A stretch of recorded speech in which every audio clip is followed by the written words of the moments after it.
Hello, everyone. This is Fieldmaster Viktor Neustroyev. Thank you for coming to our webinar today. Yeah, everything is working, so my camera is working. People are joining. Perfect. So, guys, if you attend this webinar for the first time, could you please tell me which country you are from and what's your rating? It can be either FIDE, ELO, or just a chess.com or Lichess rating.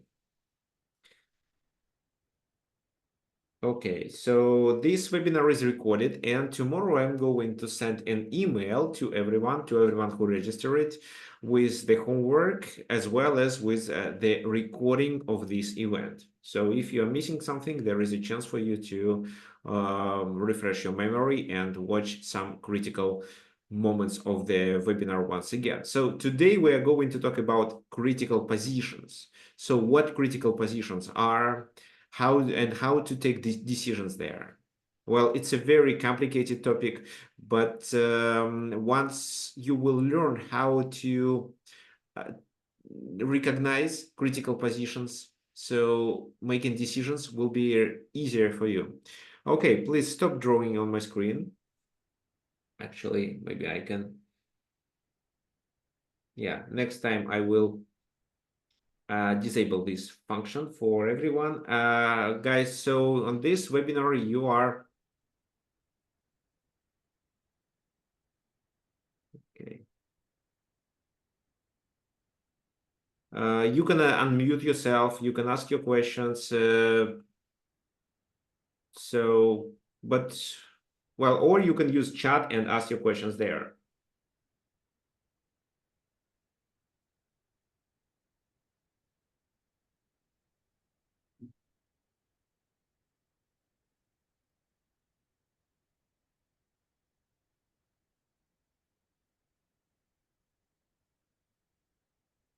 Okay, fine. So, first of all, let's talk about the homework that you had before.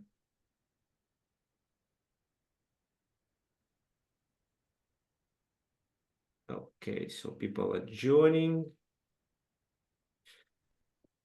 How to join? Well, okay, if you have any background noise, can you please mute your microphone? So, Clifford, I will mute you, okay? If you want to unmute, just let me know and I'll do it for you. Or probably you will be able to unmute yourself. So how to join these webinars for those who is watching the stream of the webinar? Okay, let me show you.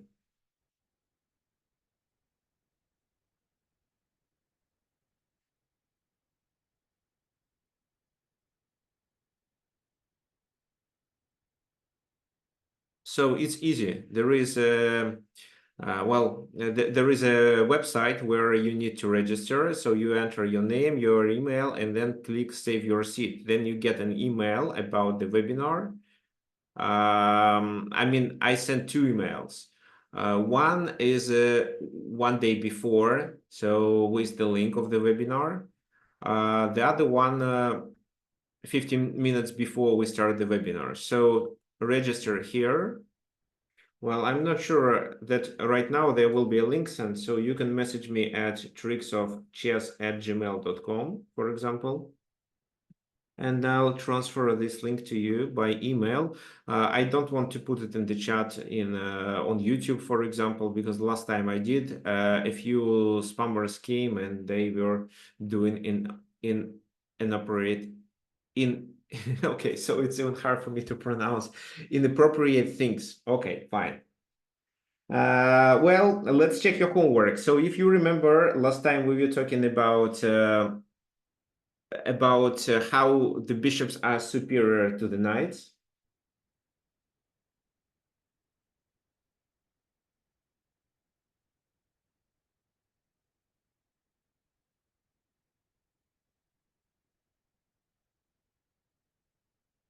And let's check the homework. So, for example, here, well, the knight on d5 looks strong, but do we really need to liquidate it?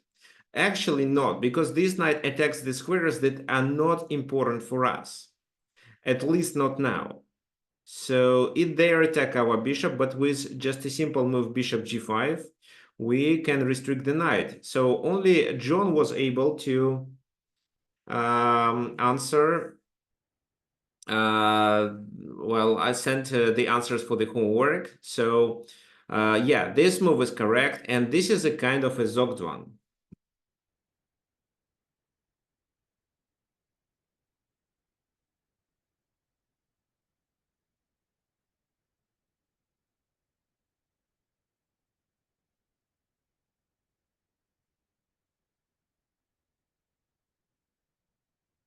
So what do you expect white to play?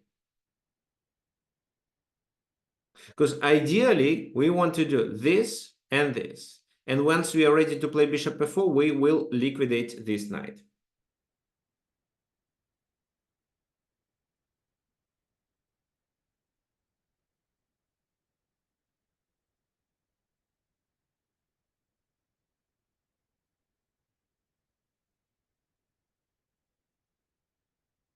Okay. So, well, bishop f3, queen f1. Okay, so let's say, I don't know, let's say bishop f3 or queen f1. Well, bishop f3 stops queen coming there, right? But at the same time, we can play e4. However, the second idea here can be to advance the pawn to a5 and then promote it. So I don't know what is better. Maybe just a5 for a while. Then we play a4, then we play queen b2. Well, no, then we play queen c1, exchanging the queen, and then we promote the pawn. So one winning plan is clear. Well, queen f1 is the other option. Okay, but in such a case, still a5 is a possible idea, as well as we can continue with queen g3 this time.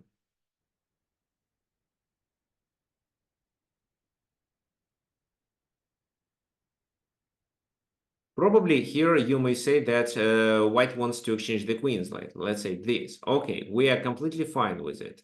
However, first of all, queen e1, king h2, bishop d5, and then bishop f4 is winning, so I can make these moves on the board. So bishop d5, bishop d5, bishop f4, and g3 is a must, and this is a completely losing position. So this is the end game with the bishops of the opposite color. But how many pawns white is down?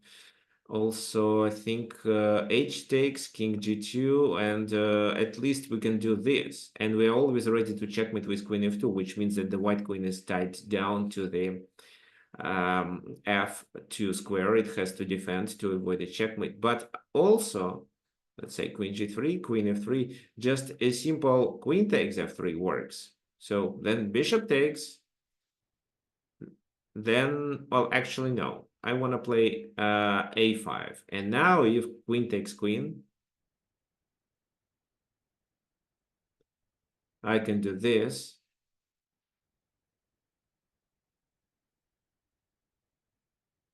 Well, king goes there.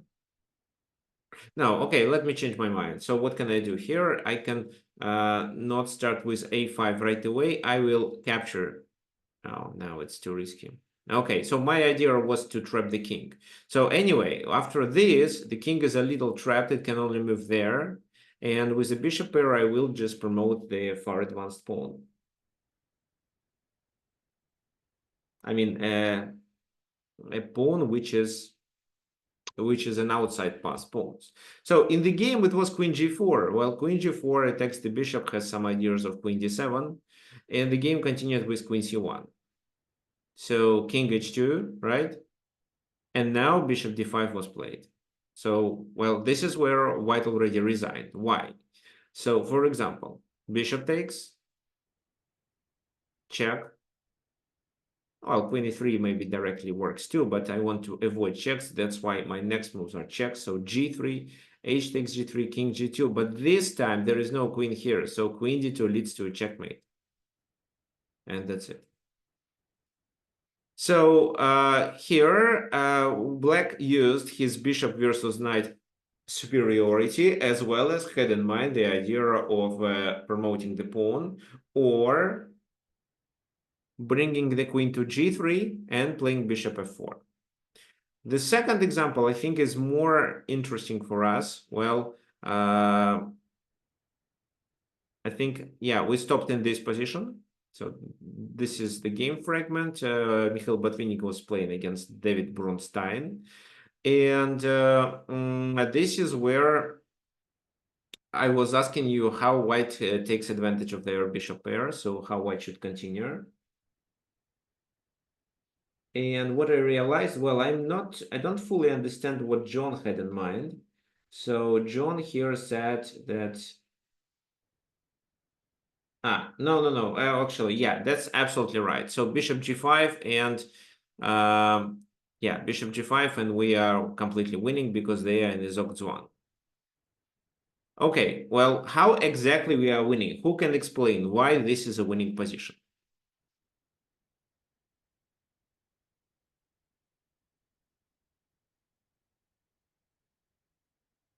Yeah, so that's right. It's a Zogzwang. Well, why? So, for example, if this knight moves, this one is hanging. If this knight moves, it's bishop takes d5, gaining the pawn. If the king moves, we take on h5. So nothing can be done. That's right, actually. Well, so with the bishops, you can always make a triangle to lose the temper and force your opponent to make a move. What with the knight, it's impossible. So when the position is open and you see that you are restricting the enemy knights because you are taking the weaknesses or because you are just attacking the squares where the knight can move, you can always find a way of how to force your opponent to make a move, and then his king is likely to go away from a very pleasant position and you will take advantage of it.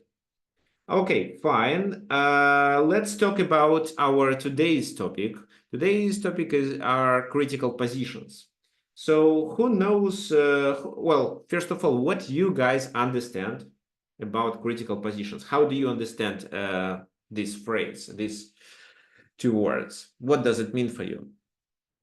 Which position in chess for you can be considered as a critical position?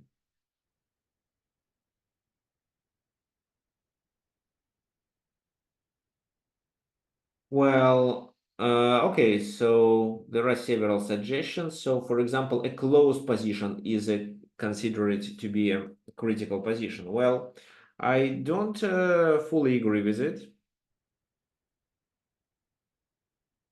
Why?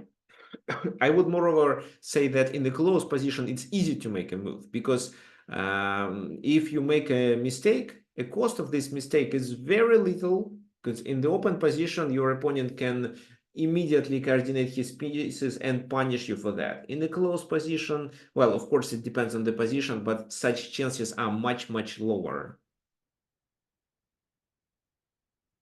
Okay, so there is another suggestion. It is basically when there is a trade or capture or attack. Well, not exactly. Well, you are talking about critical positions where your task is to take a like tactical decision or decision made on calculation. However, there are tons of positions where you have to take a certain positional decision, which improves your position from a strategic point of view. Okay, so there is answer from Ken. It's mostly where positions are very dynamically balanced. Well, yes, I partially agree with it. So John Wogan thinks that this is a game changer. So if you make a right move, then that significantly impacts what's going on the game later. Well, yeah, I think yeah, I very agree. So difficult position or a position where you have to make a crucial decision. Zamfir is absolutely correct. So it's a position where you have to make a crucial decision. Okay, fine, guys. So yes, uh-huh. And here Georgios is also correct. Georgios says that when it's possible to change the evaluation drastically after you make a move. Um, right. So, I mean, such a position, a critical position is a position where your decision regarding the next move makes a critical impact for the game. It may affect the evaluation of the position in general. So let me try to explain it in more details.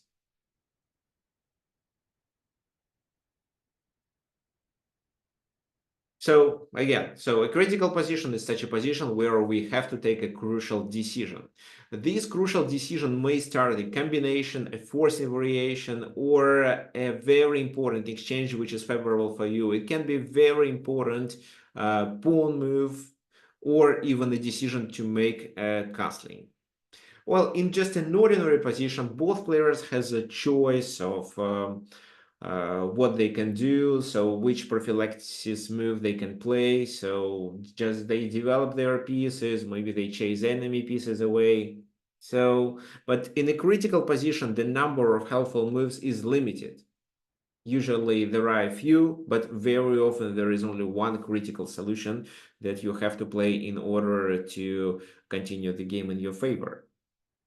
Well, in a critical position, there is no time for waiting moves. We have a move which either improves our position or makes the enemy position worse. I would also add here that we make such a move that doesn't allow our opponent to play something that improves his position. And this is what you will see in the game which I prepared next, not this one. This is Karpov versus Spassky. The next game where Kasparov was playing with white pieces, this is where a critical positional decision has to be taken.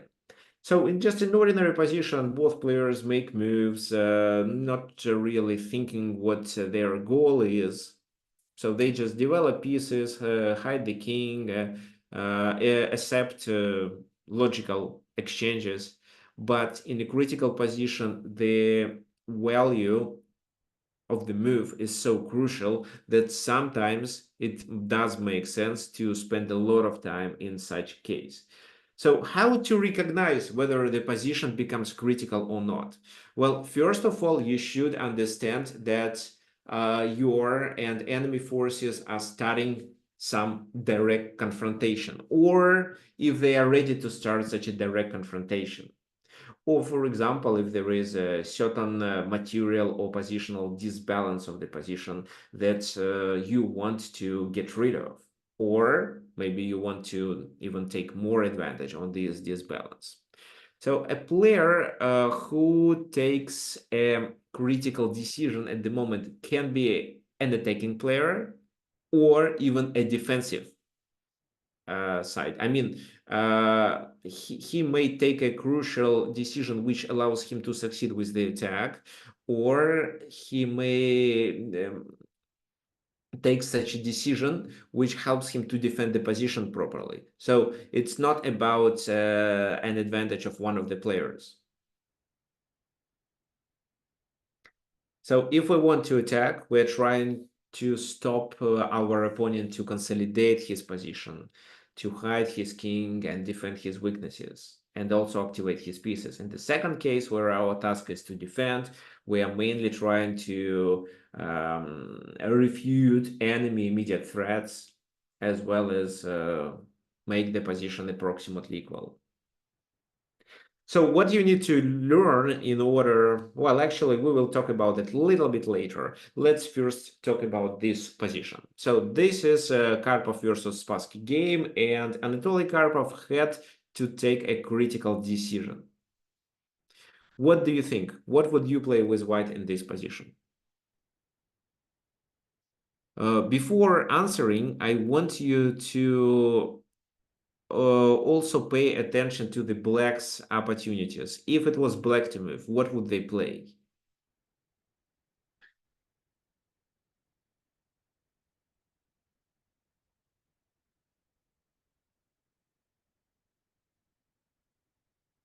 So, waiting for your suggestion, guys. Well, of course, you need time to think.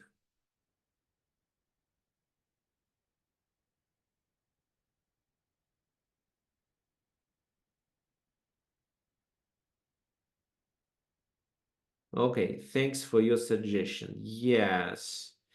Yeah, Isabella is absolutely correct. There is an idea of certain actions which I'm going to announce a little bit later. Okay, so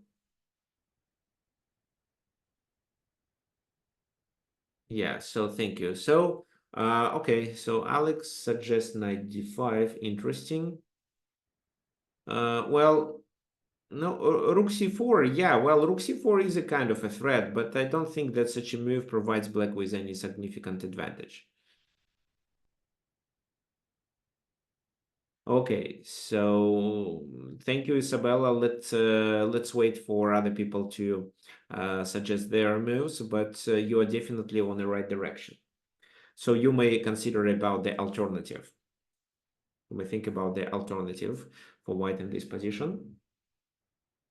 Okay, John, yes, you're right. So that's why what is the white's critical move here?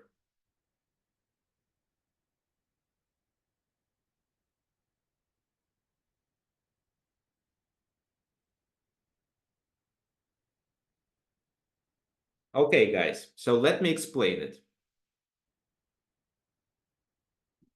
Yeah, so black is threatening with knight takes f2. That's right. So many of you were correct. So Georgios, for example, John, Isabella, you guys, yeah, it's definitely very important. So for example, if I just play a random move, let's say this, then let's say rook takes, it's knight f2. And if king f2, it's queen e3, obviously.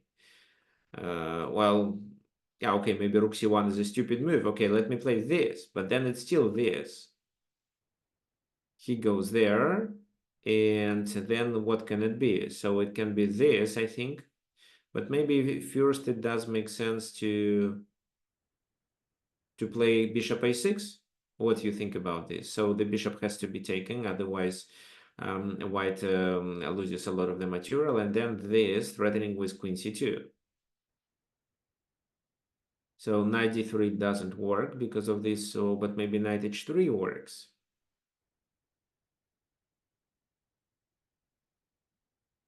Well, knight h3 works, but just temporary. Then it's rook f6, rook e6, rook f6. So the game should be over soon. So a3 leads to this, and white loses a pawn because this leads to a disaster, as we discussed. So that's why doing some slow moves is a bad idea.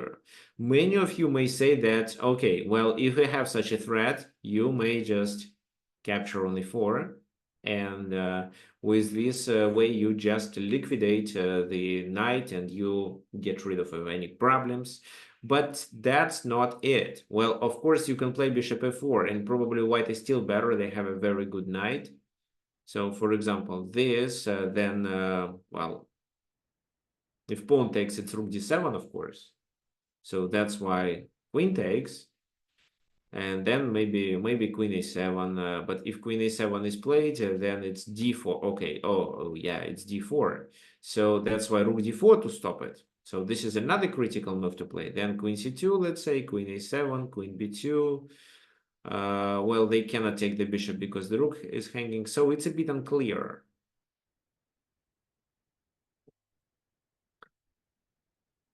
And white exchanged their bishop. So what did Karpov play? So, of course, Karpov saw knight coming to f2. But this is a critical moment where he understands that, for example, bishop e4, queen e4, rook d4, and then it's not clear how exactly he may play for a win. But if he can capture the pawn, in this variation, maybe if he then parries knight f2 idea, then he gets more chances to play for a win. And actually, instead of just defending f2, which is just a pawn capture, it works only in case of king capture. So if the king doesn't capture, it's just a pawn capture. So he took on a7.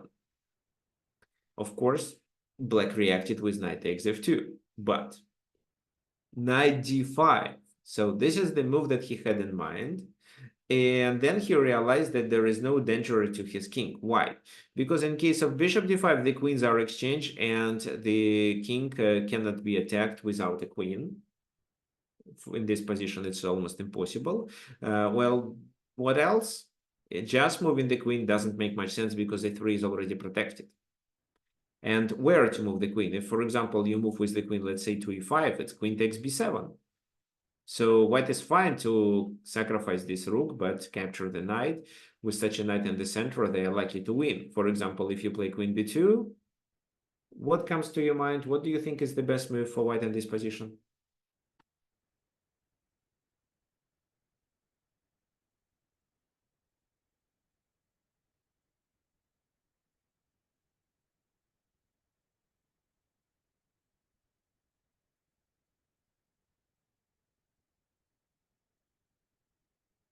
I hope you see my screen still.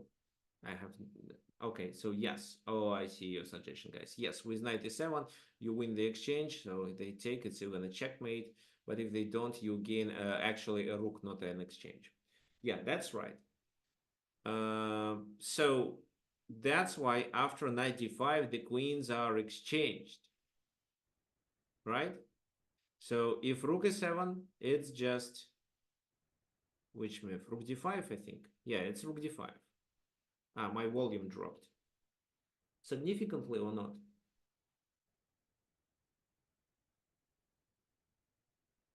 Let me check whether my microphone works or not. Yes, it should work. How is it now?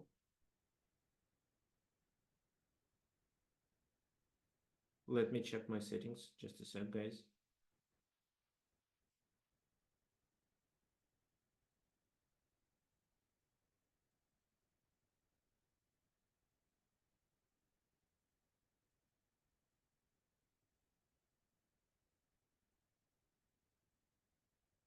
Okay, just a sec. I'll check my settings.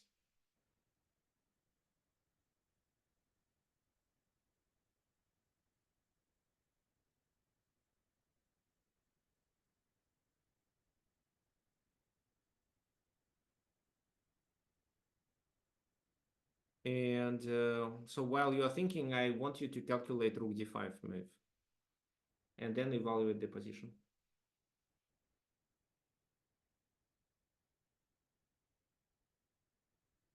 Okay, is it better now?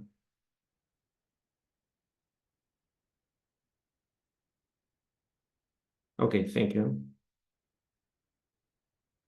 Yeah, I just adjusted my volume on my microphone. I don't know why it happened.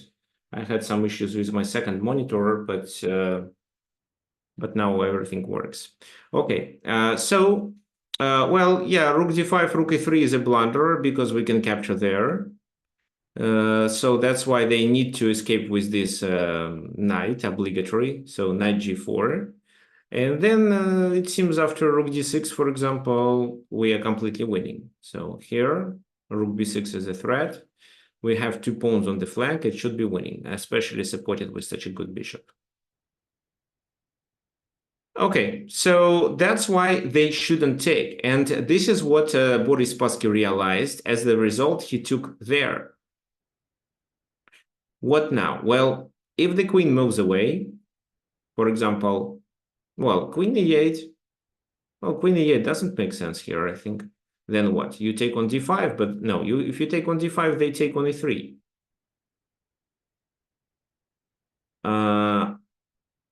Maybe you take on g2. I mean, maybe you take on d5, but they take here, you take, and oh, wait a sec. But they take on a2 instead. So again, it's not winning for white. That's why queen e8 doesn't lead to a significant advantage. But let's say you move the queen to the safe square and protect here. Well, it still doesn't look good. Then knight e3. White seems to be better, but there is a compensation. So bishop d5, knight takes d5. What did white do? White did play much, much better. In this position, he played with this. Rook c1. None of these pieces can be taken. So if black captures here, it's a checkmate there. If they capture here, it's a checkmate there because of the back rank, right? So rook goes to b8, and now the queen escapes to b4. So bishop g2, king g2, knight takes d3. Well, maybe it wasn't the best way to play to let the king go to b4. Queen d7, I think, is better. Why? Well, because now bishop g2, instead of just taking this bishop, there is a counterplay with rook c7, which bishop d5 means queen takes d5, and this is a double attack. So that means that the rook goes there, so rooks becomes passive, and now queen d1, and we save the pawn on e3. That would be the best position. But even queen b4 is enough to play for a win, and this is how white won the game. So the rest is not important for us, but if you want, we can just take a look at what happened in the game there. So queen d4 is not a blunder, of course. It's a back rank attack. They double the rooks, then queen d7, knight g4, rook c8. So after one of the rooks is exchanged, there is no danger to the king at all. So knight f6, rook takes, rook takes. What white should do now? Well, what's your opinion, guys? If you were white, how would you play to win the game?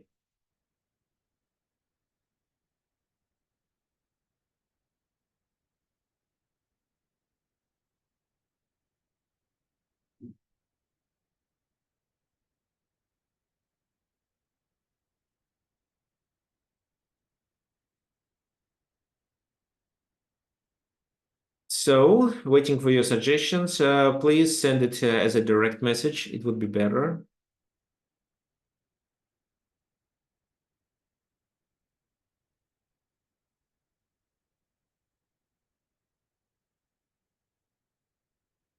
Calculating queen c8, in which variation?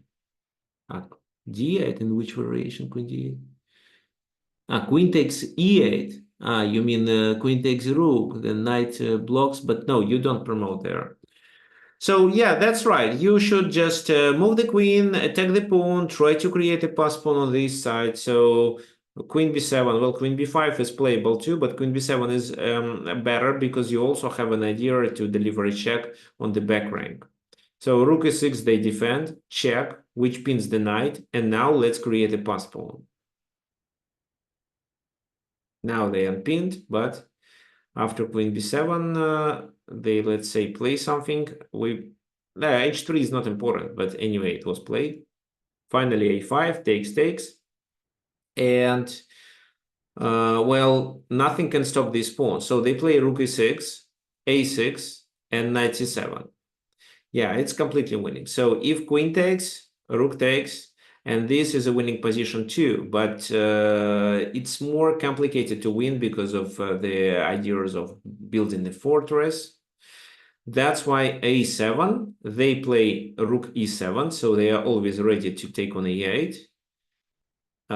Queen c6, and the king went to e5. This is what happened in the game. Well, we can talk about king g7 move too, but what would you do in this position?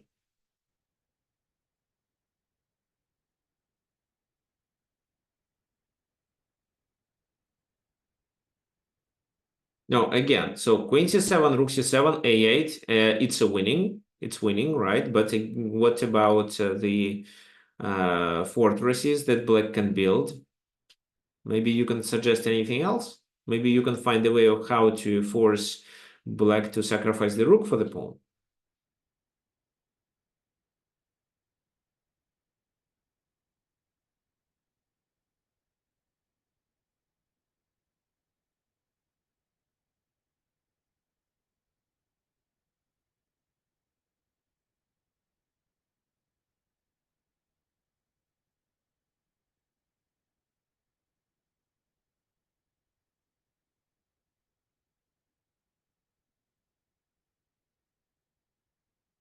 Okay, so king f3 was played, like Ken suggested. So what now? Well, they played f6, but even if they didn't play such a move, it's still winning. Then queen e4, king goes to d6, and we simply can capture the pawn on the other side, and then we can still get the knight for that pawn. But actually, I think that in such a case, we'd better create another pass pawn. So this is what could happen in the game, but after king f3, he just resigned. Why? Well, what else we can suggest? These two pieces cannot move.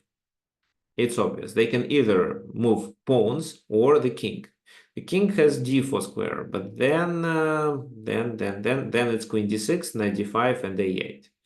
So the king cannot move neither. So that's why they can only make pawn moves. So f6 we analyzed, g5, well, h4 is a blunder. So g5, then I think it's just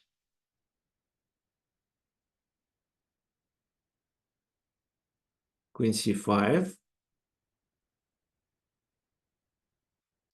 King has to defend this, so king goes to e6 and queen g5. Because if the king goes to f6, it's queen d6. If they block with the knight, you do this. If they block with the rook, you take the knight for free and then you promote.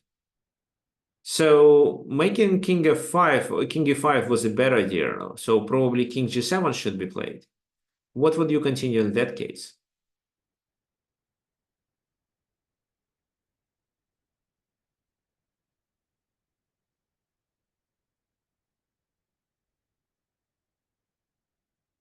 Queen d6 is a double attack, right? So king f8 means queen d8, and they have to give up one of the pieces right away. So rook e2, king f1, rook c2. This is the way to defend. But then queen d4, king goes to g8, and after this move, it's a kind of a Zugzwang. We are about to play queen c8, create a pin, and then promote, which allows us to take the rook. Okay, fine. So this is how the game ended. However, the most critical moment of the game happened here, where White, instead of just playing bishop f4 and defending against f2 threat, and then playing positionally, White decided to capture on a7, gain a pawn, let black capture on f2, but then after knight d5, it led finally to a forced variation where white had a significant advantage to play for a win. Okay, fine. So that was Karpov's games. Now Kasparov against Jacek Dubiel. Dubiel, probably. Depends on which country he is. I think he is from Czech Republic. Okay, so good point by John. Is it the best continuation suggested by the engine? Well, the engine thinks that the moves bishop takes e4, queen a7, and queen d4 are approximately equal. But in case of bishop e4 and queen d4, white has to realize positional advantage, which for a human player, and even for the engine, is very easy to lose. It's more complicated to lose material advantage. So that's why a human player, instead of getting a positional advantage, usually prefers to gain material advantage if they are equal.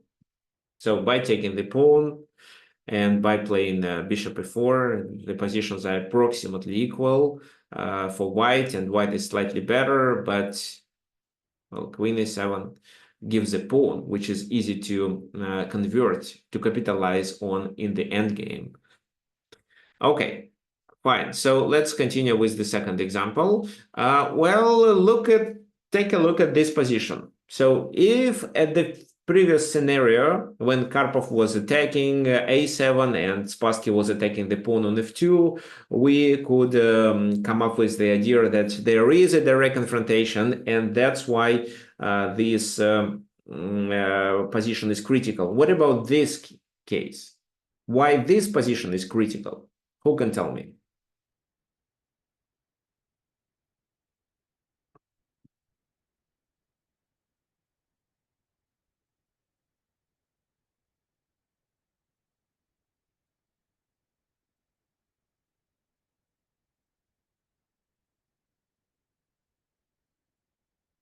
So yes, it's white to move. You can also suggest the move that you would play for white and explain why. If you want to unmute yourself, you're welcome. So you can unmute and say something why you think that this or that move is better. And I also want you to explain why you think that this position is critical.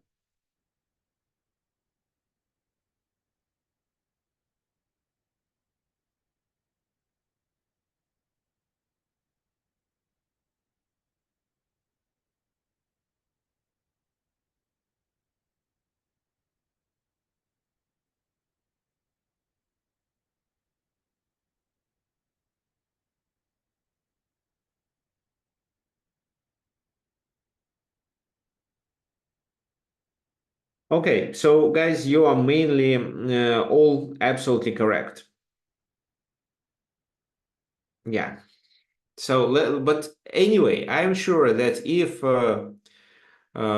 if you're making your previous moves quickly, which is definitely possible, because this is the opening that, well, if let's say you play Catalan, you're probably familiar with this opening. So if you made these moves quickly, like something that you remember or something that you think is typical, you would probably continue with bishop g5 or bishop c5, bishop f4, sorry. Bishop f4, let's say. So improving the bishop, it's logical, right? It's not such a good position in Catalan for the bishop, but generally speaking, developing the bishop is at least not a mistake, but very often a helpful move. And in such a case, the game would continue with e5. Well, in such a case, they would continue with c5, opening their bishop. And it looks like they no longer have any problems with their opposition. So rook d8 is coming. These bishops can be exchanged. The queen may go to the b7 square, or this rook goes to c8. Well, if you do bishop g5, well, which is slightly better, then I still think that c5 is playable. Maybe then you can play d5. Because e takes, c takes, you're about to play d6. Well, but then, well, they cannot take, because if that happens, you can take there with the rook and then capture here. So probably they react with this, and if you decide to take, they have a bishop pair to compensate this pawn on d5. So again, looks like their position is generally fine. If you play knight e5, which is also a very common move for Catalan's positions, then after c5, it's equal. So that's why, while you are understanding that your opponent, I mean, when you see that there is such a moment in the game and your opponent decides to, well, and your opponent is ready to make a move which significantly improves his position, such as c5 here, which improves his bishop. You need to not make waiting moves like bishop f4, knight e5, or bishop g5. You need to react immediately. So in this position, you should stop and think. Slow down your play and think, what should I do, and how good my position is after c6, c5. So that's why you may consider playing c5, and this is what Kasparov did. But at the same time, with such c5 move, you let your opponent to settle their knight on d5. And before doing this move, you should understand whether the benefits you get by making this bishop bad overcome the disadvantages that you may face once your opponent settles his knight on d5.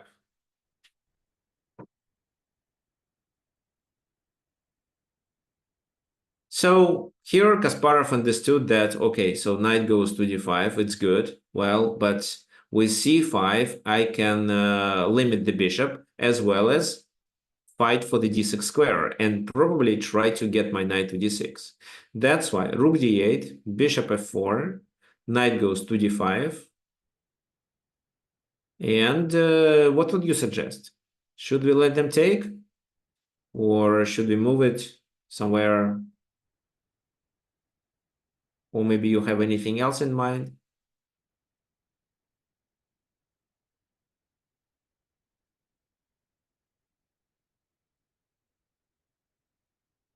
So knight e5, let them take the bishop is one suggestion, bishop g5 is the second suggestion, and queen d2 is the third. So among these moves, I do not like queen d2. Well, bishop d2, keeping the bishop Probably yes, but later. There was again, this is another critical position, not so critical as it was before when we decided to play c5, because restricting this bishop provides us with a lot of advantage. It makes the enemy position worse, as well as doesn't allow our opponent to get more room to maneuver with his pieces. Well, queen d2 is obviously a mistake because of this. And then there is a direct attack. So probably they can just gain a pawn, actually. Well, there is even knight g5 suggestion. I don't see the purpose. Knight g5, you threaten a checkmate. So knight g5, very interesting, actually. I don't think it's a good idea, but anyway. Then he takes, you take, and they can play rook d7. So your bishop is useless. Well, not completely useless, but anyway. What else? So knight e5 is interesting.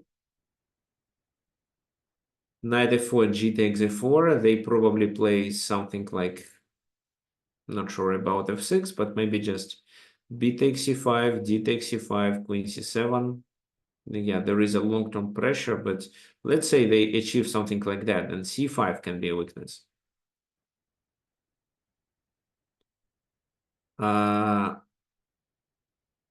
So I don't want to play f6 because it weakens the e6 square. However, I think, again, Garry Kasparov took the most the best decision, I mean. He played bishop g5. Why? He wants to swap the bishops off, because in such a case, the d6 square becomes weak. So imagine such a situation where the knight either from e4 or from c4 occupies d6. So he makes a move with the bishop and gains a temper. He wants to provoke an exchange. Well, of course, black understands that d6 is critical, and that's why they play f6 to be ready to take on d6 with the bishop once the knight goes there. But then f6 creates a weakness on e6 that then Garry attacks. So b takes, d takes, well, a5, well, trying to get pieces activated. Bishop h3. Now rook e1 is coming, knight d4 is coming, so there are a lot of problems. That's why black plays f5, thinking that they can probably do this later and get the bishop better.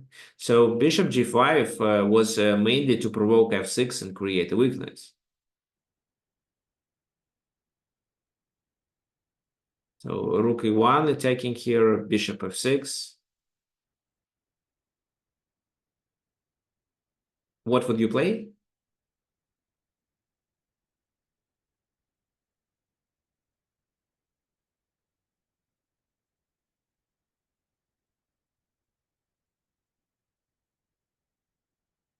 Well, here knight g5 does make sense. You attack there. So probably after knight g5, they take, you take, well, knight f6 doesn't look like a good idea. So, because you can always take it. Rook e8, and then you can do rook e5, rook here, and you'll be attacking e6. One option. The other option is just to play bishop g5, which is maybe not the best move, but a very logical idea. So if they take, the knight goes there, then the knight attacks here, and the 5 is also vulnerable. Of course, they didn't want to take, so they just played bishop a6, trying to improve the bishop. Bishop takes f6, well, a pawn move opens the king's position. That's why they played this move. Knight e5. There will be some pressure on c6 later in the game. And this is where black decided to play this. Well, not sure what they had in mind. Oh, actually, yeah, I know what they had in mind. Well, bishop g2 is coming, right? So, and then this pawn requires some defense. So this is not possible because of a4. So the bishop has to go back after that. And then probably queen c4 will be played. Well, yeah. So the bishop, this bishop going back to g2 becomes good. Well, he plays rook d5, and now after bishop g2, well, if the rook goes back, they lose on c6. But the key idea of rook d5 was to play this. And now after bishop e4, it's rook e5. Again, this is where we see such a situation where there is a kind of a material disbalance. So our bishop is hanging, their rook is vulnerable. We have an idea, a discovered attack. But at the same time, if we take, let's say they take here and first exchange the rooks. So it doesn't make sense. So we see a direct confrontation of our and enemy pieces and some dynamic disbalance. Which move would you suggest? So there is a suggestion. Yes, message me, please, with these rules. F4, rook takes e4, so I don't think it's a good idea.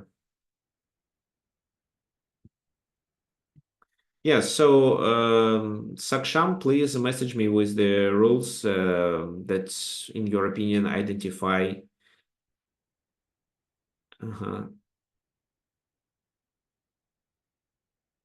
Okay, so can you guys please explain bishop f3 move?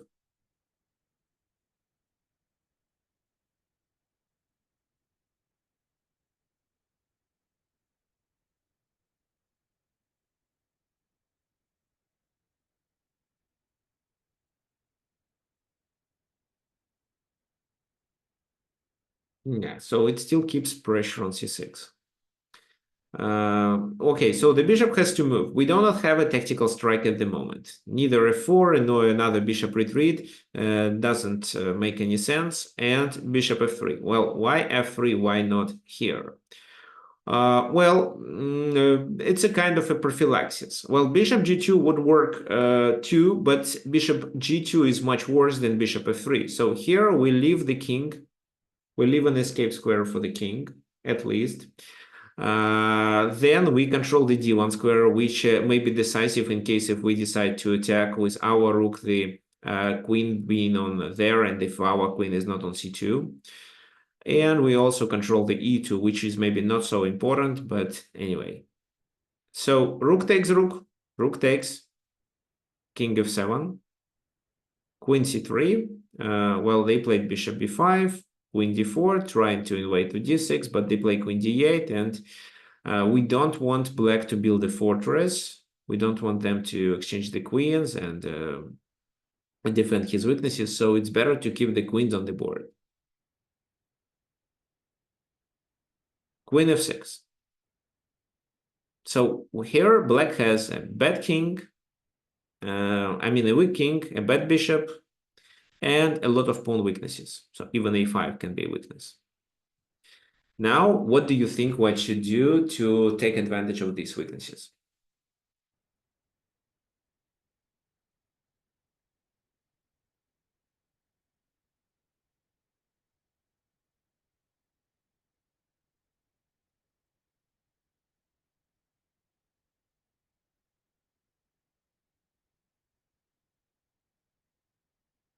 So there is an idea of queen c7, but then he blocks with the queen, and we can have no time to take on c6. And if we first decide to take on c6, then queen takes queen, rook takes, and then bishop c6, we just lose the bishop. So exchange the queens and then play rook d1. Well, yes, we can do that, but rook d1, they can do king d6, and if you play rook d6, it's rook c8. So what? You can play b3 with the idea of a4, but they play a4 themselves. Well, it looks like white has advantage, but I don't see the point. I think there is a better way to get even more advantage here.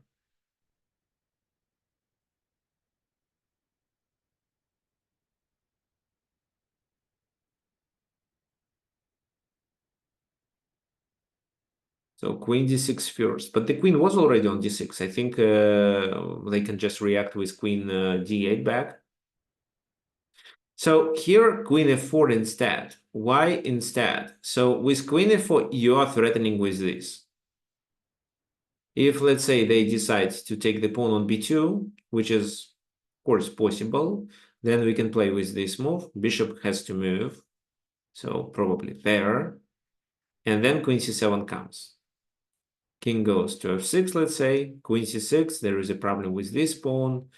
Well, they can try to defend it with the bishop, but then they lose a rook. So they cannot defend with the rook. So yeah, it's always a problem. That's why, and we are threatening with this and this, as well as with this move and this. So they have to choose. They chose a4, and after bishop c6, they lost that pawn. Now white is completely winning. The rest is just a pure technique. Rook e6, another tactical strike. Very nice idea. So if rook takes queen, it's rook takes rook, and this endgame is completely winning, even in case if they take the pawn. So king d7, king g2, king c6, king f3, king b6. Well, I don't think we need to talk about it. White is closer to that side. g6, let's say. King g5, king goes there to try to go here. But, well, h4, king c4, king h6, king d3, king takes h7, king c2. Even king g6 is fine. This, and then we promote. They take here.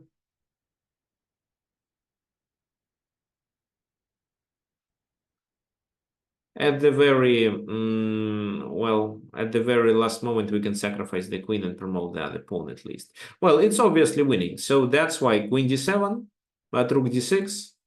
And then the queen goes to the safe place, covering all the checks on this diagonal. So queen e1, queen e4 doesn't lead to a check, to a perpetual check. Well, doing this move is a blunder because of rook d7, so there is not much they can do. g6, queen d5, and after c6, it's time to resign. So finally, black resigned in this position. Well, why? Because after this move, which is the only move, it's simply rook d7, everything is exchanged, and the endgame is completely winning for white. Because of extra pawn in the pawn endgame. So this is how the game ended. Let's go back and take a look at the critical moment. So the first critical moment was played at the very beginning, where it was important to restrict this bishop. And the second one, I think, was here, because with this move, white provokes black to create a weakness on e6 that white can attack because they have a better bishop. And I think this is another critical moment. I think there are a lot of good options for white, but just a slow move like rook a d1 wouldn't be so good. So it is important to play bishop g5 and exchange these bishops, take the control over these. However, even knight e5 looks good. Okay, fine. So now just a minute for a self-promotion. Well, actually, it's not a self-promotion. If you guys want to support, if you like these webinars and you want to support me, so you want me to do the webinars regularly. Also, if you have any ideas of which topic you would like me to cover on the webinar, so I kindly ask you to donate and support this webinar. So by using this link, I can type it here in the chat. So how does it work? It works, obviously, you just click donate, you choose the amount that you want to donate, and then you choose PayPal. Then you can enter your PayPal account and the money will be automatically redirected to my PayPal account once you log in. Okay, anyway, you have this link. So if you like the webinars, I would appreciate if you donate it, if you donate me.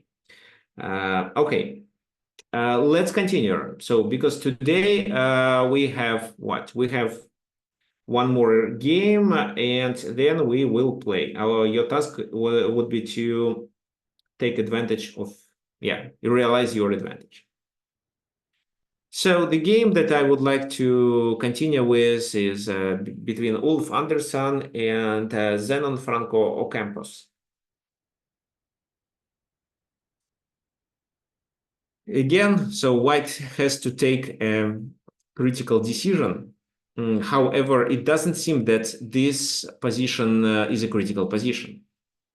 You remember in the very beginning we stopped when I was explaining which actions you should take in critical positions. Of course, well, I want you to notice such moments where you think that the position becomes critical. What can help you to recognize it?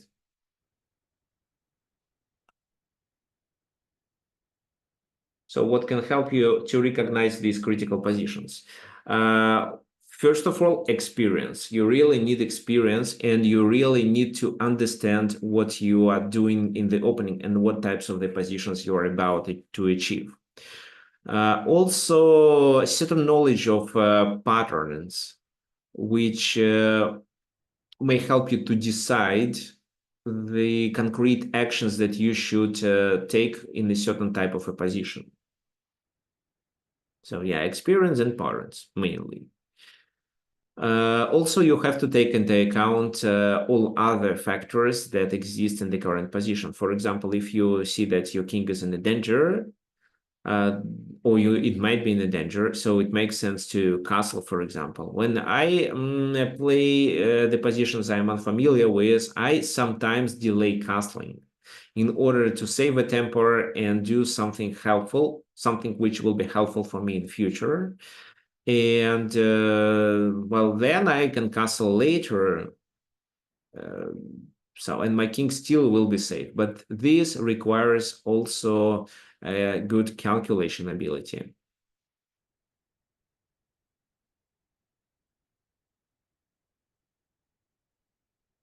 So what else? Okay, anyway, we can come to the conclusion that, for example, if your opponent is threatening with something, his threats might not be so strong. And instead of playing a defensive move, which guys, well, by looking at your games, especially by looking at the games of my students that are among participants of this webinar, I see that instead, when you see a threat by your opponent, you're trying to obligatory defend your position, which actually very often is not required. Instead, you may continue your plan or even, well, capture the material, even the pawn on the other side of the board. But in order to take such a decision, a good calculation ability is required. A good calculation ability and a good evaluation of the position. Okay, actually, yeah, there is a good point about calculation and evaluation. I don't know if you know, but I have a course on Chessable which is about this concrete topic. Let me show you.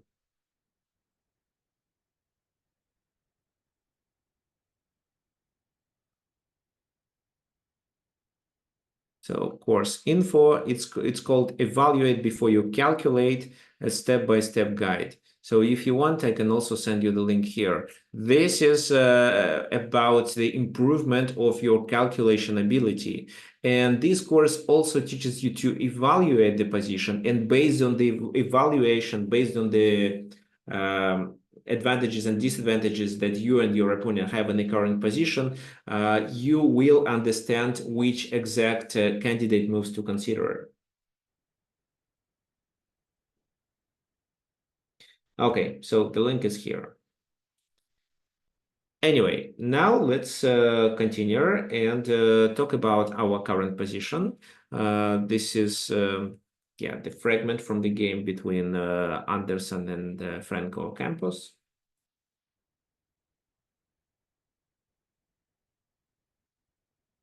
So, yeah, I see some of your suggestions here.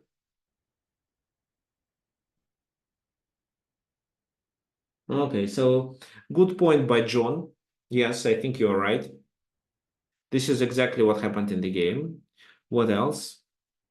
Maybe f4 by Brian. Well, Brian, if you had a bishop pair, I would say yes. But it's bishop and the knight versus bishop and the knight. So by opening the position, of course, you get some benefits as well as you open the enemy bishop. So that's why I would say that f4 leads to approximately equal position. Yeah, guys, so most of you are correct. It's bishop takes b6. Well, what's the purpose? The purpose of this exchange is to make your knight superior to the bishop. So knight goes to c4 and look at this bishop. So most of the pawns are located on dark squares and it restricts the bishop. Well, the best move, according to the engine, I analyzed this game with the engine also, is f takes e4. But even after f takes e4, this bishop is still bad. What do you think? How will you play?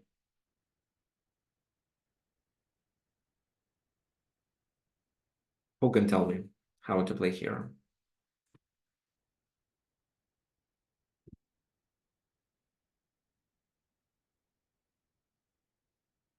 Okay, so by the first glance, something like knight a3, so you're blocking the pawns, but well, your knight is then the object of the attack. Other suggestions are to bring the rook and capture with the rook on e1, or I mean, bring the rook on e1 and capture with the rook on e4. Well, this is also playable. But the best is knight d2. Why knight d2? The knight on d2, when it comes to e4, still restricts the bishop and blocks the pawn. And it cannot be attacked, because even if it's attacked, you can just play f3, which is enough to create a stable position for the knight on e4. Well, that's why here black should do this, at least to ruin the pawn structure. And then they can try this. Then rook goes there. For example, rook takes rook bishop g5. You play rook f3 and you still defend it. While this square is available for the knight. If they decide to play this move right away, it's what? It's king d3. You can exchange and defend with the king. They can invade your camp, but then what? G3, they take on h2. No, it's a blunder. If they take on h2, it's knight f3.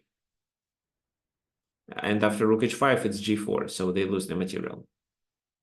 So, right. And then h4 is coming, and the knight comes to e4, and all these weaknesses are protected. Okay, fine. So, that was the best for black, but they played bishop f6, which is quite natural, right? Now what? So we always have knight d2 to protect on e4. Right now, the knight is here. Let's think about the plan.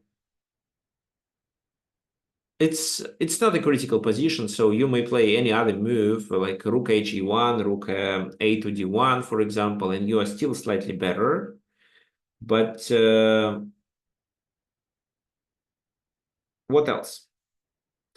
Can you guys come up with a certain plan? Okay, so there is a suggestion by John.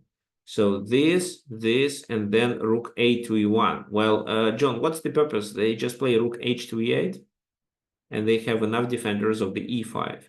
You also let them play e4, which means that you release the enemy bishop. So once again, the line suggested by John is this.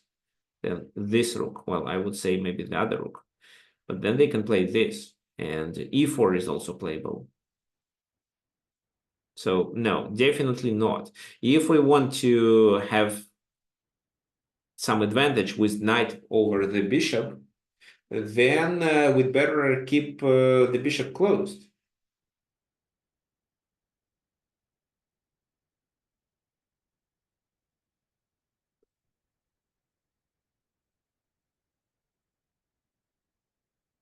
Okay, h4, rook h to e1, knight e3, rook into d5. Well, maybe then they take.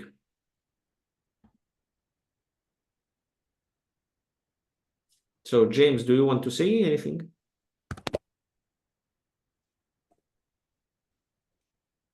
Okay, let me mute you. F3. Okay, thank you. Well, f3, but they take and the f file becomes open. Yeah, well, I agree with you, but I want to take on e4 with the knight. If I play f3, then here I have to take with the pawn, and then probably the pawn becomes the object of the attack. So f3 is playable. Direct rook e1, well, not sure about this move. It's definitely helpful, generally speaking, but instead, white has a better plan. White advances the a pawn. Look, bishop g4, rook goes there, well, to support and ready to take. So this rook has to defend it. And now b5 with the idea of doing a5, because in case of a5, it's b5, and the white has to move the knight and also struggle with other queenside actions. So b5 first, blocking the pawn, and then a5. f4, a5. Pawn takes because it was hanging. Rook takes. Now b6, rook goes to a7. So this is the object of the attack. Now, if we can get the knight to d5, that would be perfect. Also, the knight can go to c6. So there are a lot of opportunities to improve the knight's position. Bishop f6, rook goes there. So rook goes here. Check. I mean, yeah, no. No, it's bishop d8 was played. Okay. So bishop d8 to defend this. So, for example, if king d7, it was knight b6, taking advantage of the fact that the c pawn is pinned. So bishop d8 to defend c7, and because the bishop is not really doing much. And this is where I want you guys to continue playing. So those of you who would like to play against me, please tell me your usernames on chess.com. We are going to play the game. So also you can send me a friend request, I think. Yeah, where we are. Okay. Yeah, so we're gonna play the game from this position. Your task will be to realize your advantage. So this is my chess.com username. So let me share the screen again. Then let me go to live play.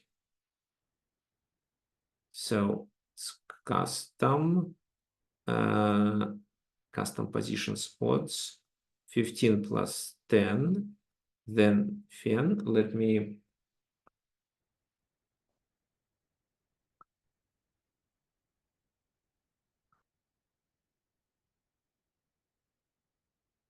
Okay, so who wants to play but didn't play? Everyone. Okay, so we have Alex and John. If anybody else wants to play, just tell me your username.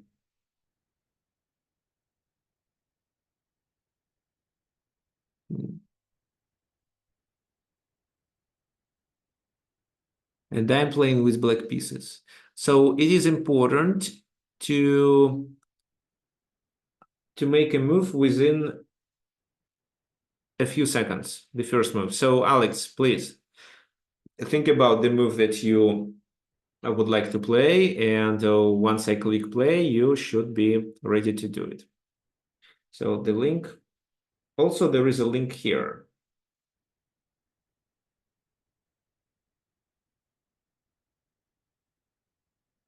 Oh, it's written Alex is not accepting challenges, so it's probably because of your settings. Okay, so we have at least parallax already. Okay, so perfect. So the link works. Guys, use the link in the chat. The game aborted? Why?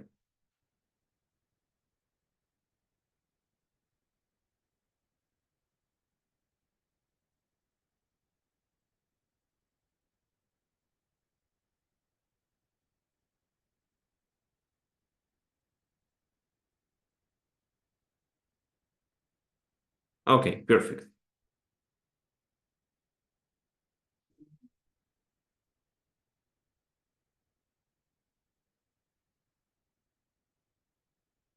Okay, yeah, okay.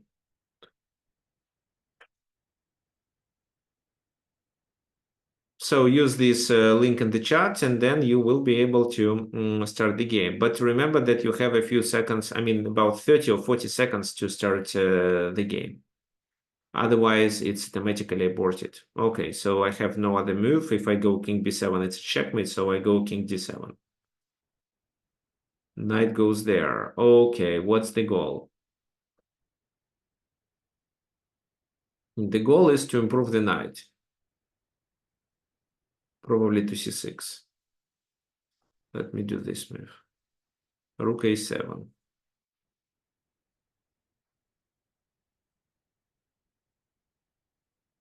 So knight b6 is not a threat. What else I can do? Well, let me advance the pawn. King goes there to be able to play knight d3, then knight b4. Okay, what I can do now? Let me.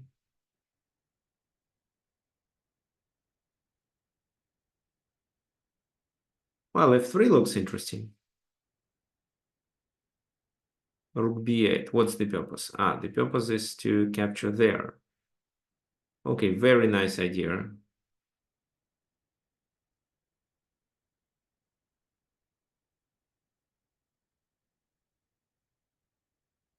How can I stop it?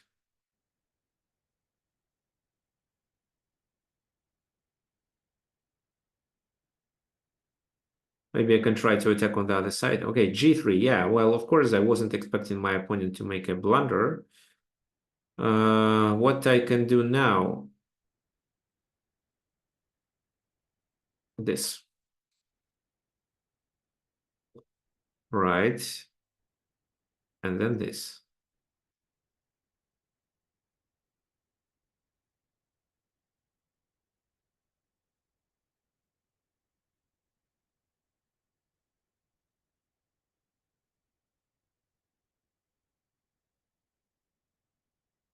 So trying to undermine the pawn. Why? Well, guys, anybody else wants to play?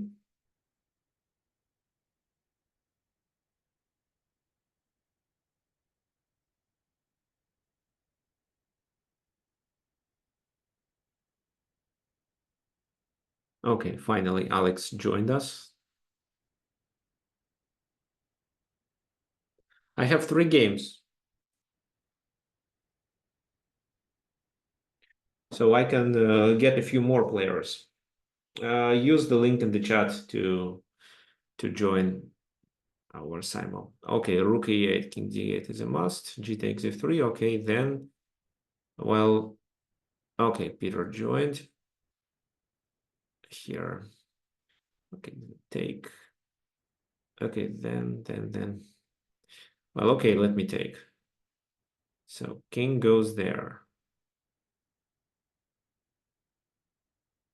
What's the purpose? I find c5 attractive, but don't see the point. c5 and passant rook c6. No, definitely a bad idea.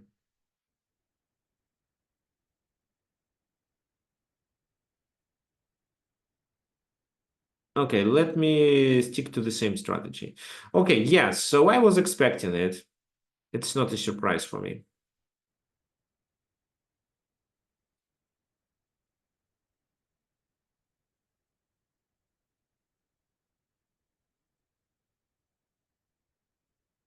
King e6. Oops, king e6 was a blunder. Okay, so even I blunder. Okay, this move, knight d2. Well, okay, at least you go to f3. c4 I take there. As for this move, I play g5, c5. Okay, so it's about to, it's a checkmate coming. I think.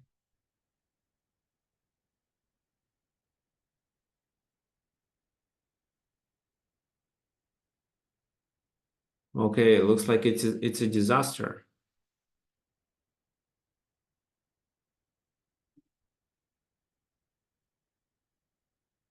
c6 is a problem, and if I take, it's still a problem.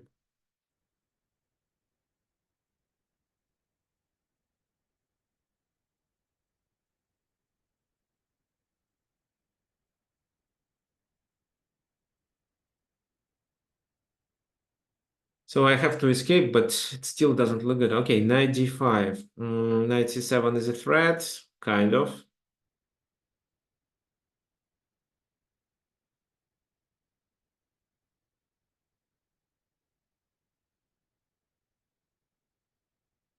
Okay, let me take on f3. So the knight goes there.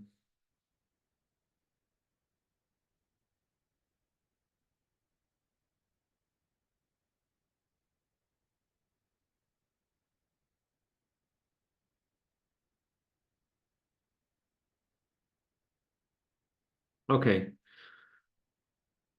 let me improve my bishop.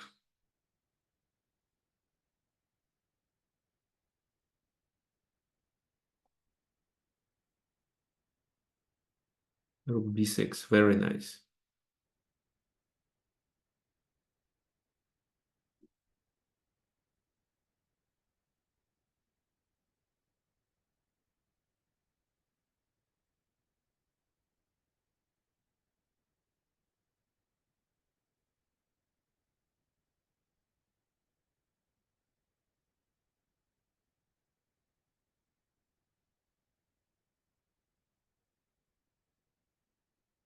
Mm.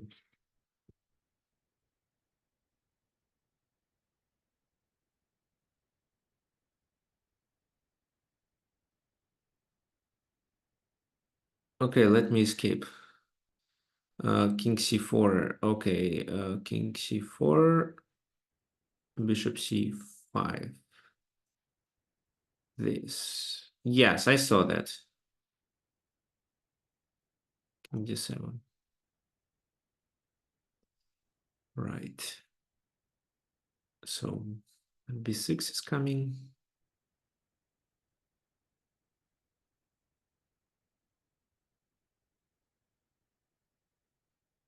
Knight f5. Okay, let me take on f2. Okay, new game. So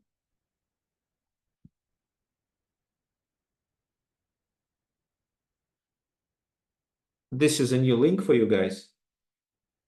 Please use it. It's in the chat. And then I challenge.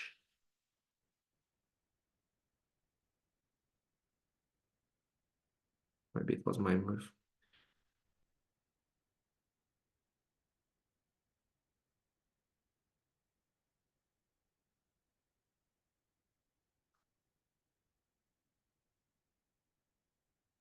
Okay, so here. Okay. Let me quickly make the move. So here it's not my move. Where is my move? Here, knight d2, g5, rook h7, bishop b6 is a must, a draw. I want to play for a win here, actually. Maybe I'm completely mistaken, but I will take my chances. So where else is my move? Here, king d7, this move. I do that. This I can capture with the rook. This knight b6 is potentially a threat.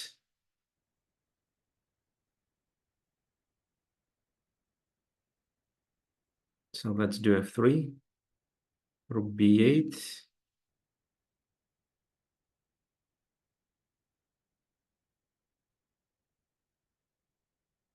Okay, h5.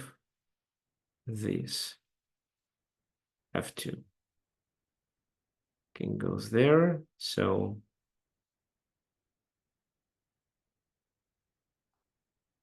let me try this.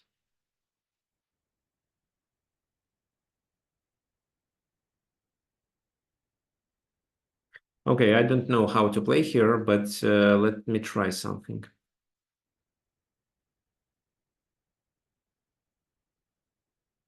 Let me try h5. This check, I go there. b6. Yeah, this is the problem.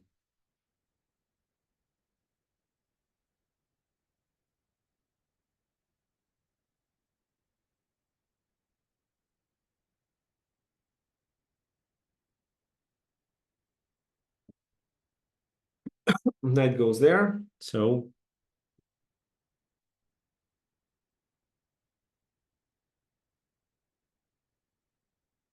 I blunder this pawn.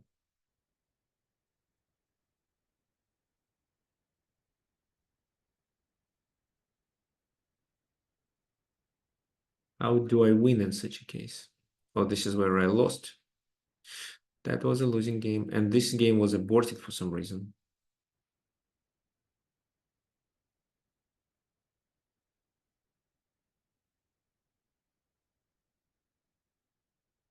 I need to bring my rook.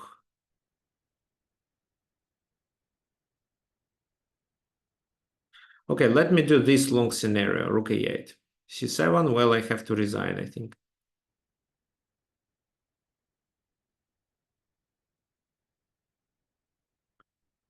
Rook f8.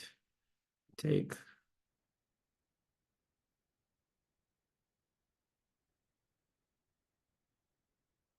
Okay, so let me not waste your time. So here I resign. Well, h4. Yeah, let me resign.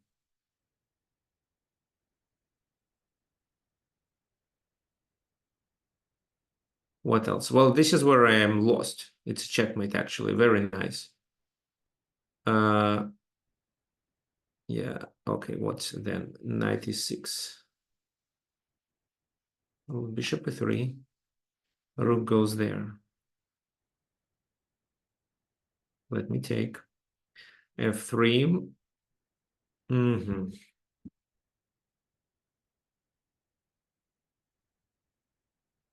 Bishop h4 is a very nice idea.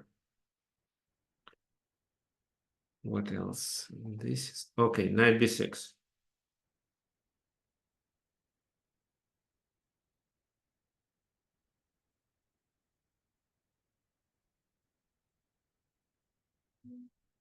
Looks like I have to take it. Knight goes to g7. Okay. What's the purpose?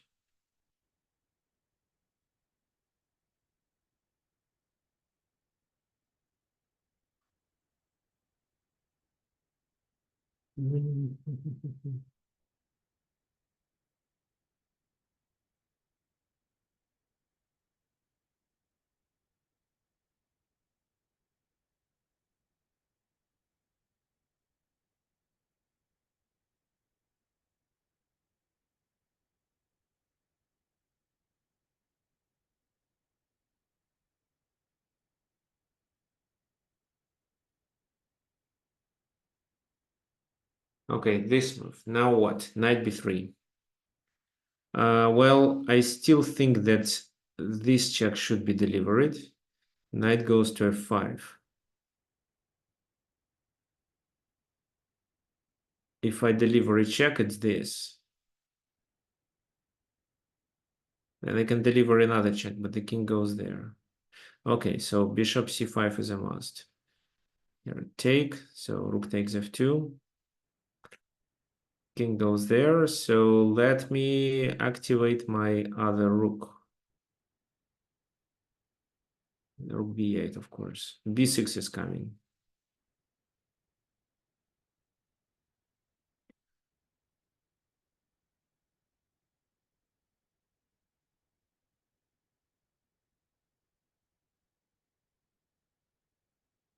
How can I defend against this?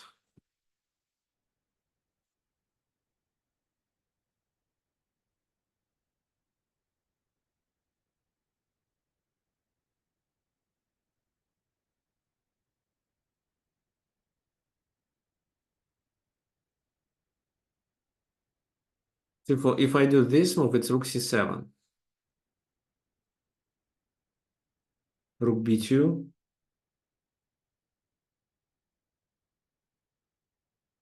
Maybe rook h2 should be played. Rook h2, b6. This is how I can lose. b6 can be played anyway. Even if I play rook f6, it's b6.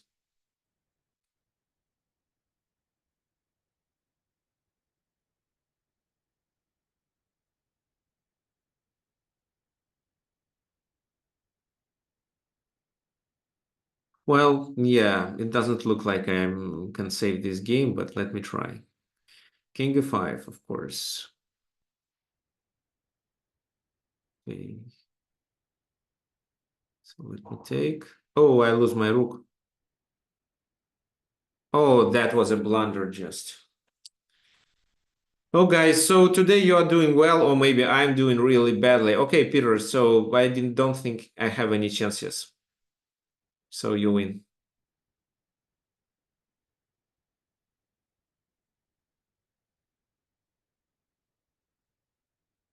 B6, right. So what can I do? Check. Goes there.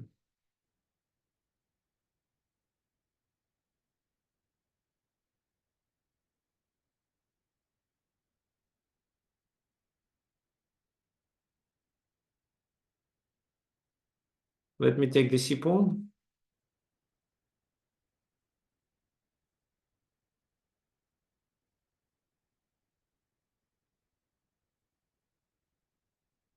Yeah, this is also time to resign here. Okay, you're right. Well, looks like I didn't have chances. What about this game? It was aborted. Why? Okay, I don't know. Maybe because I didn't play in time. So this game is over. Uh, so this is the only game to play. E5. So now I can capture on C3. Then it's E6.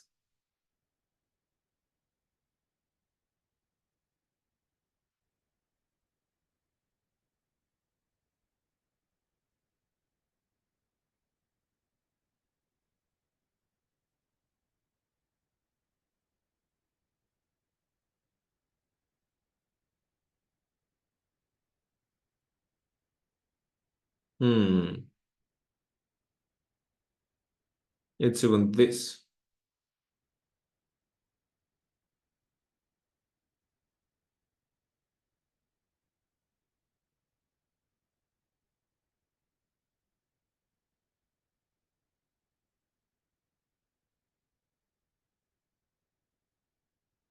Okay, let me play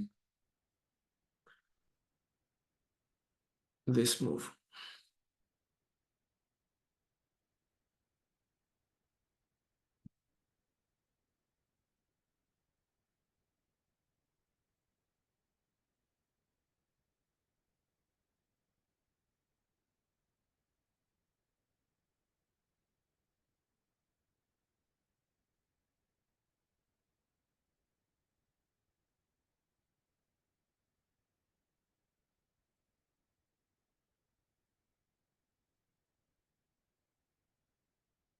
So E6 is coming. I don't know how dangerous it is.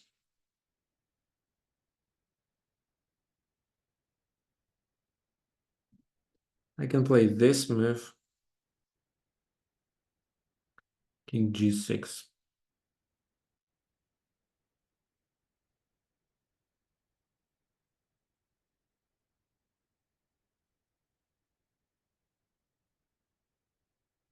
I think it's a good idea, actually.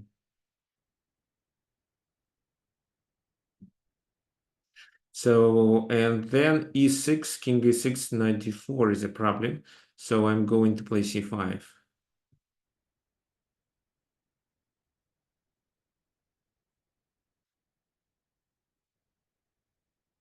Maybe because of these pawns I can win. So this is my only game left, actually. So in the game against Peter, I blunder it. So today, guys, you are doing well.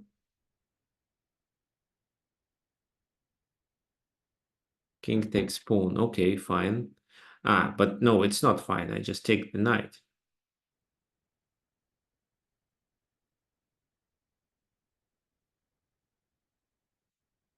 So this move.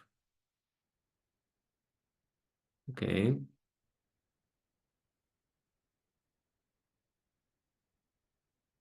Let me take.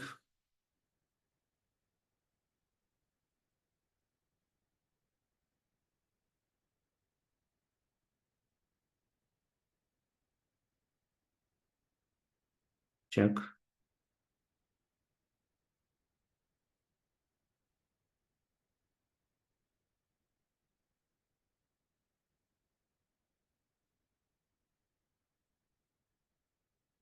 Another check.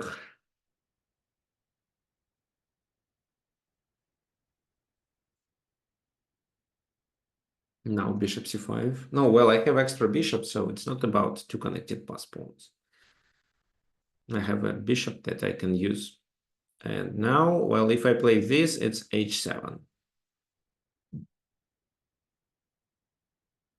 But I can play this move instead and first capture this pawn and then do everything else.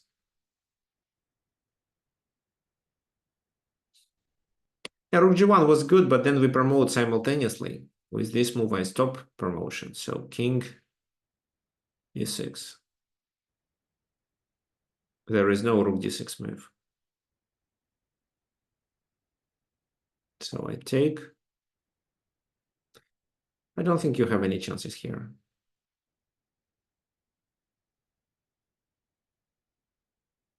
Well, rook goes there, let's see.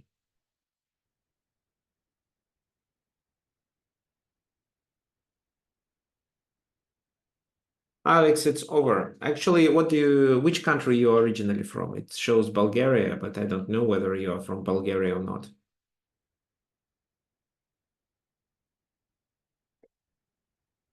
No, I think it's completely losing for white. So one game I was able to win, but to be honest, the position is absolutely winning for white with no doubts. It was really difficult to look for any counterplay. So I don't think we need to play for a checkmate here. Okay. Oh, it's a stalemate.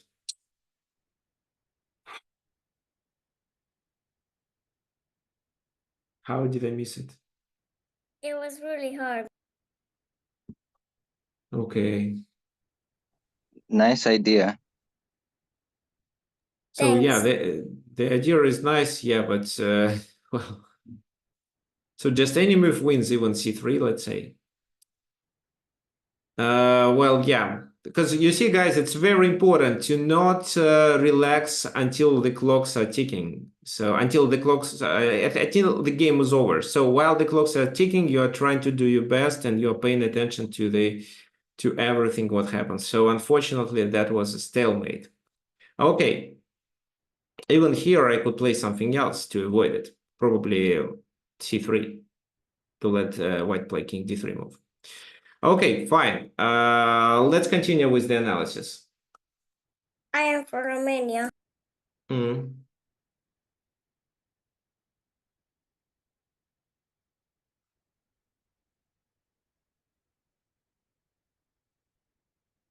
So what did happen? Well, delivering a check was a good idea. Then they played rook a2. Well, they could actually play almost anything.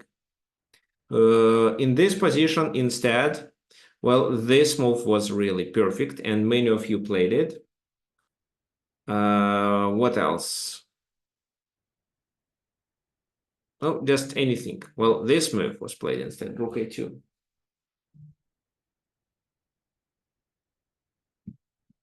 Bishop f6. Rook goes to d2 to deliver a check. It forces the king to go away. So rook a7, rook c8, and then rook d5. Looks like white just slightly improved their position, forcing the enemy pieces to go away from these weaknesses.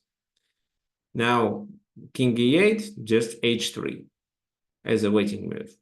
King e7, knight goes to b2. Well, that was the key idea, to bring the knight and advance the c pawn, and many of you found it. King e8, knight d3, bishop g7, then c4, bishop goes there, and c5. So b takes c5, knight takes c5. The rook is under attack. Where does it go to? So, for example, moving the rook there means that this is a weakness. So I think it's a fork. All right, this fork could make sense. Fork, so rook e6, then take, and well, it's already winning. So rook e7 was played instead, but then rook goes there, taking the bishop, bishop goes away, king comes closer. Bishop g7, f3. So white doesn't allow black to get any counter chances. Rook b8 and knight e6. Taking the bishop, attacking the e5 pawn, so bishop goes there, and after rook c6, they simply resigned. Why? Because of no way to protect these pawns. So rook c8 means that the game continues with this move. If, let's say, something else, for example, rook to b7, how would you continue in this situation?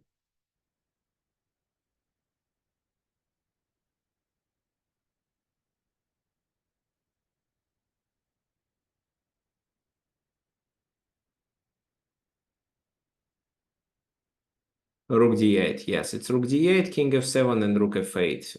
The game is over, it's a checkmate.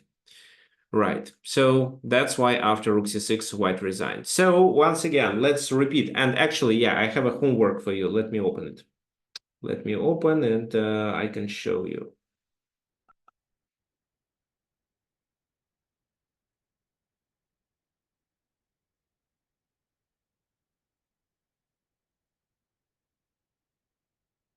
So this is the homework. No, I don't want to be like that. So, okay, let me open it in a different way.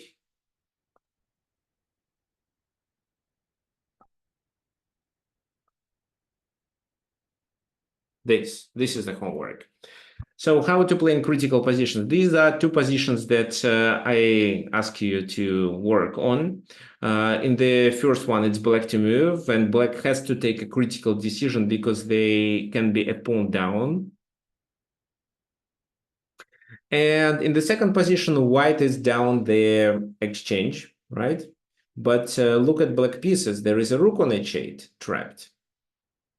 However, the knight on e8 can be trapped too. So that's why your task will be to find a way of how to well, either improve the knight or gain the material back. Well, you should decide. We will talk about it next time. So for today, I think we are done. We did very important 3 games analysis, and what you should remember about critical positions, that these are such positions where a crucial decision is required from you. How to be able to recognize them? Well, this comes with experience and patterns knowledge. What I also may add here is that you definitely need to remember what you are doing in the opening, what kind of the positions you are going to achieve, and which plans you should initiate there. And then, while you play this opening, you decide what you can do to prevent your opponent, prevent you doing your plans. Okay, so once again, those of you who would like to support this webinar, please use this link. You can donate by PayPal by clicking here, entering the amount, and clicking this PayPal link. So I kindly appreciate your donations.